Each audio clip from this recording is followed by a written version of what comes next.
శివుడు గజాసురుని కుర్చీలో ఉండిపోయాడు. శివుని జాడలేక ముల్లోకాలు తలడిల్లిపోయాయి. అప్పుడు బ్రహ్మ విష్ణువులు గంగరిద్దులు వాని వేషంలో గజాసురుని వద్దకు వెళ్ళి ఆటపాటలతో మెప్పించగా ఆ గజాసురుడు సంతోషించిన వాడై ఏం వరం కావాలో కోరుకోమన్నాడు.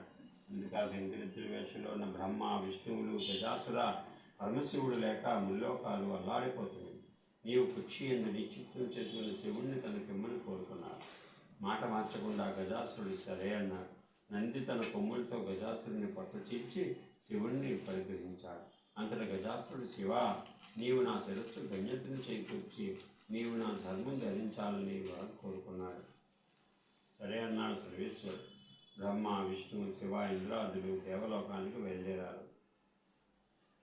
వినాయకుడి జననం.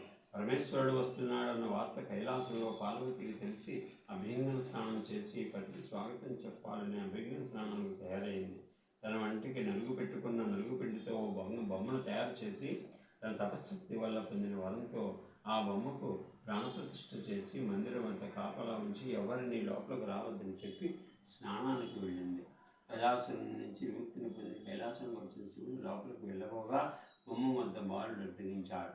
తాను కైలాసానికి అధిపతిని పార్వతీ భర్తనని చెప్పాడు శివుడు. ఎవరైనా వెళ్ళడానికి వీల్లేదన్నాడు ఆ బాలుడు.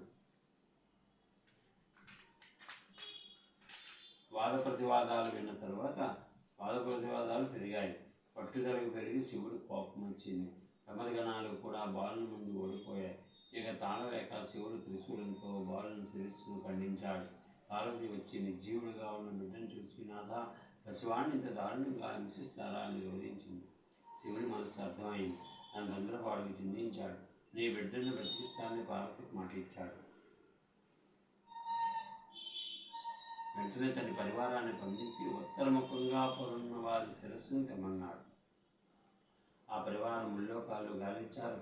ఎక్కడా ఏ ప్రాణి కూడా దొరకలేదు. వెతగ్గా గజాసురుడు ఉత్తర దిగ్గా పడుకుని మరణ స్థితిలో ఉన్నాడు.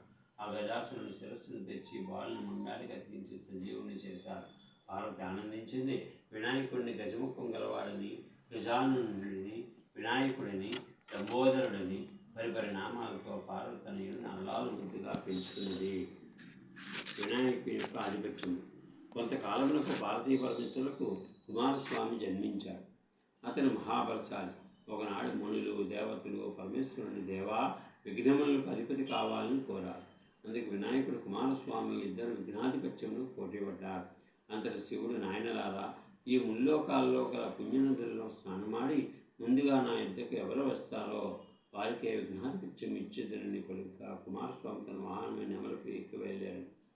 గజానుడు, తండ్రి, నా సమర్థం చాటుటకు ఇట్లా అనతీయదగునా అని వేడుకొనగా అంతటి పరమేశ్వరుడు దయాళుడై శక్రునారాయణే చుక్తాత్తు మాస్కల్ప్య శతాత్రయం గంధాది సర్వత్రేషు స్నాతో భవపుత్రిక. కుమార, నారాయణ మంత్రం ఒక్కసారి జపించిన వారికి ముల్లోకాలలో గల సమస్త నదులు యందు స్నానమాచరించిన ఫలం కలుగునని చెప్పగా ఆ గణపతి కైలాసమునే ఉండి నారాయణ మంత్రం జపించు తల్లిదండ్రులకు ముమ్మారు ప్రదర్శనం చేయగా కుమారస్వామి తాను వెళ్ళే నదులకు ముందుగానే వెళ్ళి స్నానమాచరించి ఎదురు వస్తుండేవాడు. తన అజ్ఞానం చింతించిన వాడే కైలాసంకి వచ్చి, తండ్రి, నా అజ్ఞానం మన్నించి గణపతికే విఘ్నాధిపత్యం వసంగవల్లని వేడుకుంది. అంతట పరమశివుడు భాద్రపద శుద్ధ చతుర్థి నాడు గణపతికి విఘ్నాధిపత్యం వసంగెను. ఆనాడు సర్వదేశస్థులు విఘ్నేశ్వరుడు తన శక్తి కొలది కుడుములు, ఉండ్రాళ్ళు, టెంకాయలు, పళ్ళు మొదలగు భక్ష్య భోజ్యములతో యథాశక్తి పూజించారు. విఘ్నేశ్వరుడు సంతుష్టుడై తాను భుజించి మిగిలిన తన వాహనం ఇచ్చి మిగిలిన చేతపట్టుకుని గుప్తాయాసంతో కైలాసం వచ్చి మాతాపితృలు పాదావందనం చేసి సంకల్పించగా ఉదరం సహకరించగా నానా వస్తువులు పడుచుండగా శివుని శిరస్సు ఎందున్న చంద్రుడు చూచి పకపకానవి. గణపతి కోపం వచ్చిన దంతో కోరను విరిచి చంద్రుడి మీద తీశాడు. ఆ దెబ్బకు ఏర్పడిన మచ్చ చంద్రుని వల్ల ఈనాటికి ఉన్నది. ఆవేశంతో ఊసిలాడుతున్న వినాయకుడు పొట్ట చుట్టింది. దేవతలు శివాభరణమైన నాగస్వామితో భర్జన కట్టారు. కుమారుడి పరిస్థితికి పార్వతి ఉగ్గురాలు చంద్రుని చూచి, ఓరే చంద్ర, నీ కంటికి నా కుమారుడు అంత చురుకుగా కనబడ్డాడా? అందగాడనుకుంటున్న నిన్ను చూసిన వారు నిరావరణ కలుగుతాయని శపించింది. ఆ జగన్మాత శాపాన్ని చంద్రుడు గలగలలాడిపోయాడు. జగదీశ్వరుడి పాదాల మీద పడి శాపం ఉపరించుకున్నాడు. శాపం ఉపరించబడదు అన్నది కాక్షాయని. దేవతలంతా కలవరపడి, తల్లి చంద్రుడిని క్షమించు, చంద్రుడిని చూడకుండా ఉండడం ఎవరికి సాధ్యం? ఎవరి ముఖం చూపలేక, ఎవరు తన ముఖం చూడక చంద్రుడు ఎక్కడైనా దాక్కుంటే దివిరాత్రులు ఎలా జరుగుతాయి? జనులు ఎలా జీవిస్తారు తల్లి? చంద్రుడి కోసం రాకపోయినా లోకాలను సంరక్షించేందుకైనా ఈ శాపాన్ని ఉపసంహరించుకొని దేవతలు ప్రార్థించారు. దేవతలారా, మీ అభ్యర్థనను అర్థం చేసుకున్నాను. శాపం తప్పదు. శాప ప్రభావం పడకుండా తరుణోపాయం చెబుతాను. గుర్తు కలిగి మసులుకోండి. భాద్రపద శుద్ధ చవితి నాడు వినాయకుడిని పూజించి పూజాక్షంతలు శిరస్సును జలుపుకున్న వారికి ఎట్టి నేలాపనిందలో రావని వరమించింది. ఈ విషయాన్ని విస్మరించిన, ఆలస్యం చేసిన ఎట్టి వాళ్ళకైనా నీలాపనిందలు తప్పవు. ఈ విషయాన్ని గమనించకపోవడం వల్ల శ్రీకృష్ణుడు ఋషిపత్తులు అపనిందలు పాలయ్యారు. సమంతక మనోపాఖ్యానం. పూర్వం శ్రీకృష్ణుడు కూడా పాలకడల్లో చంద్రుని చూచి నీలాపనిందలు పాలయ్యాడు. సత్రాజిత్యుని రాజు సూర్యుని అనుగ్రహంతో సమంతకమణిని పొందాడు. ఆ సమంతకమణి రోజుకు 1000 మణుల బంగారాన్ని ఇస్తుంది. ఆ మణిని తన కుమ్మని రాజుని శ్రీకృష్ణుడు కోరగా సత్రాజిత్ అందుకు అంగీకరించలేదు. ఒకనాడు సత్రాజిత్ తమ్ముడు సమంతకమణి హారాన్ని మెడలో వేసుకుని అడవికి వేటకు వెళ్ళాడు. అతన్ని ఒక సింహం వధించి హారాన్ని అపహరించింది. ఆ సింహం వద్ద గల మణిని జాంబవంతుడు చూశాడు. ఆ మణిని తన కుమార్తె కానుక ఇచ్చి సంతోషిస్తుందని దానికి ఒకే సింహంతో పోరాడి దాన్ని వధించి హారాన్ని తీసుకుపోయాడు. శ్రీకృష్ణుడే తన తమ్ముడిని చంపి సమంతకమణిని అపహరించాడని సత్రాజిత్ తలిచి లోకమంతా ప్రచారం చేశాడు. ఆ వార్త కృష్ణుడు చెవిన పడింది. తనకి నీలాపడినందువల్ల ఎందువల్ల కలిగిందని ఆలోచించి క్షీరపాండవంలో చంద్రుని చూడటం వల్ల కలిగిందని గ్రహించుకున్నాడు. ఆ నింద నుండి బయటపడడానికి సమంతకమణిని వెతకడానికి అడవికి వెళ్ళాడు. అక్కడ గల సింహము జాంబవంతుని అడుగుజాడలు చూచి వాటిని అనుసరించి జాంబవంతుని గుహకు వెళ్ళాడు.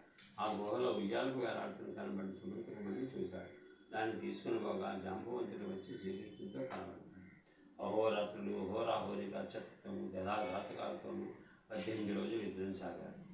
తుదకు జాంబవంతుడు తనతో ఎన్ని రోజులు అలసిపోకుండా యుద్ధం చేసి త్రేతాయుగంలో శ్రీరాముడిని గ్రహించి సమంతకమణిని శ్రీకృష్ణుడికి ఇచ్చి తన కుమార్తెకు జాంబవంతుడు వివాహం చేశాడు. శ్రీకృష్ణుడు ద్వారకకు వచ్చి సత్రాజిత్తుని పిలిచి జరిగినంత సంగతి అంతా చెప్పి ఆ సమంతకమణిని వానికి ఇచ్చి వేశాడు. సత్రాజిత్ తన పొరపాటున తొందరపాటును తెలుసుకున్నవాడై ఆ మణితో పాటు తన కుమార్తెకు సత్యభామను కృష్ణుడికి ఇచ్చి వివాహం చేశాడు. ఇదంతా చతుర్థి నాడు క్షీరవాణంలో చంద్రుని చూచిన ఫలితమని తన వారందరికీ చెప్పాడు. సకల జనులు ఈ వినాయక వ్రతాన్ని భాద్రపద చతుర్థి నాడు తన శక్తి కొలది యథాశక్తిగా పూజించి పూజానంతరం అత్యంతలు శిరస్సును వేసుకున్న నీలాపనింద కలగాక సకల ఐశ్వర్యాలను పొందిదరు.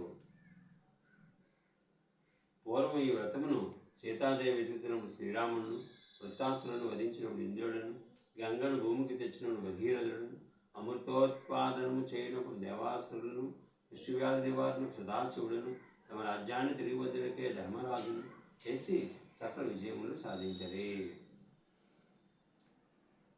వినాయకుడికి తెచ్చింది ఓకే కొడతావా తర్వాత మంగళాశాసనం